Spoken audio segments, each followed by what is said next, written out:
जय सिया राम मित्रों, हमारे जीवन के अंदर वास्तु, ज्योतिष, देव पूजा बहुत ही महत्वपूर्ण है। लेकिन थोड़ा ऐसा काल का प्रभाव आप मान लीजिए कि इन विद्याओं पर भरोसा धीरे धीरे लोगों का कम होता जा रहा है। अथवा तो यूं मान लीजिए कि जो भी लोग इस पे भरोसा करते हैं उन्हें कुछ तथाकथित बुद्धिजीवी लोग कहते हैं कि ये तो है ना अंधविश्वास करते हैं जी, अंधविश्वास को फॉलो अप करते हैं, इनको पता ही नहीं है, कोई लॉजिक नहीं जानते, कोई तरीका नहीं जानते। तो ऐसे विश्वासी लोगों के लिए जो परेशान हो चुके हैं लोगों की बातों से, अथवा तो ऐसे व्यक्ति जो केवल लॉजिक को मानते हैं, इन दोनों ही व्यक्तियों के लिए आज का वीडियो बहुत स्पेशल है।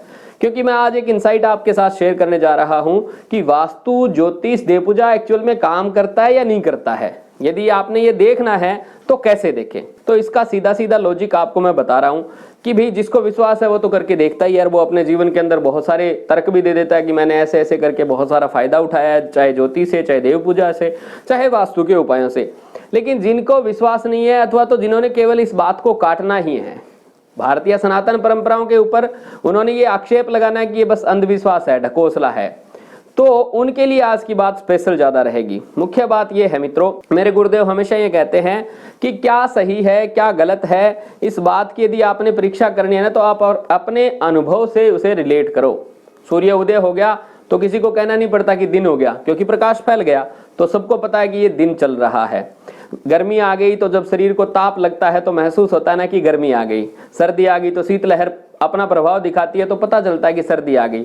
वैसे ही ज्योतिष, वास्तु या देव पूजा आपके जीवन में क्या इफेक्ट करती है, यदि आपने ये देखना है तो कम से कम इसको आपको चेक जरूर करना पड़ेगा। जी हाँ मित्रों, किसी छत के ऊपर क्या चीज रखी हुई है ये यदि हमें देखना है तो उस छत से ऊपर अपने चेहरे को, आंख को लेके जाना पड़ेगा, तब जाके दिखाई देगा कि उसके ऊपर क्या चीज पड़ी है।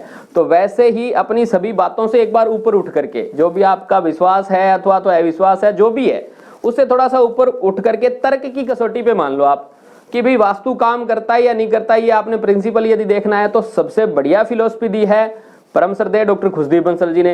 उन्होंने 16 महावास्तु जोन के आधार पे वास्तु के प्रत्येक प्रभाव को आपके जीवन में दर्शाया है, लिख के अलग अलग प्रकार की पुस्तकें आपको मार्केट में मिल जाएगी, उनसे आप देख लीजिए कि यदि आपके किसी पर्टिकुलर भूभाग यानी कि घर के अंदर या ऑफिस के अंदर या फैक्ट्री के अंदर इन 16 जोन में कहां पर कौन सी चीज बनी हुई है, वहां पर उसका इफेक्ट क्या है। उदाहरण के तौर पे यदि किसी की दुकान के अंदर कस्टमर नहीं आ रहे हैं, ग्राहक नहीं आ रहे हैं, फुटफॉल बिल्कुल भी नहीं है, तो वह पक्का देखे कि उसकी दुकान, ऑफिस या घर के अंदर उत्तर दिशा के अंदर पीला रंग कहीं ना कहीं मौजूद होगा, कोई ना कोई स्टोरेज उसके यहाँ पे मौजूद होगी, अथवा तो टॉयलेट बना रखा होगा। मेरे कहने का तात्पर्य जो वास्तु के जितने भी दोष है ना वो उसको वहां पे मिल जाएंगे। अब उसको हटा के देख ले, यदि ग्राहक आ गए तो वास्तु काम करता है, यदि नहीं आए तो इट मींस आपके लिए तो वह अंधविश्वास ही है।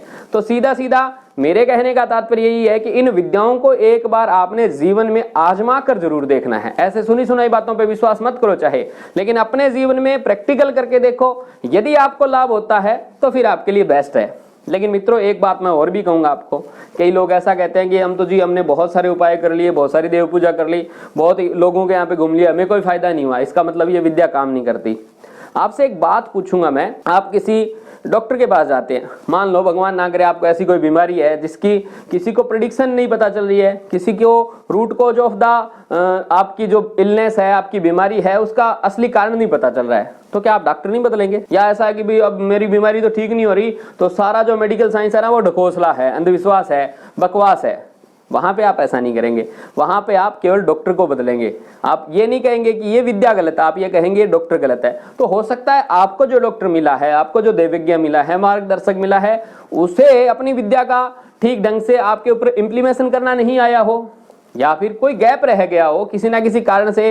यदि आपने बढ़िया डॉक्टर का चुनाव कर लिया, जिस बीमारी के आप मरीज हो उसके विशेषज्ञ से आप मिल लिए, लेकिन फिर भी आपको फायदा नहीं हो रहा है, तो इसका कारण क्या है? या तो परहेज सही नहीं है, या फिर दवा के अंदर कहीं ना कहीं दिक्कत है, या डॉक्टर के बताने में दिक्कत है, या फिर आपके समझने में दिक्कत है। कहने का तात्पर्य है वह विद्या गलत नहीं है। यदि वह गलत होती तो इतने परिणाम क्यों आते?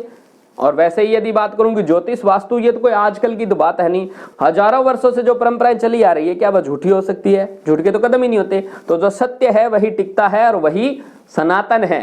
वह हमेशा से हर जगह विद्यमान है, उसका इफेक्ट भी होता है।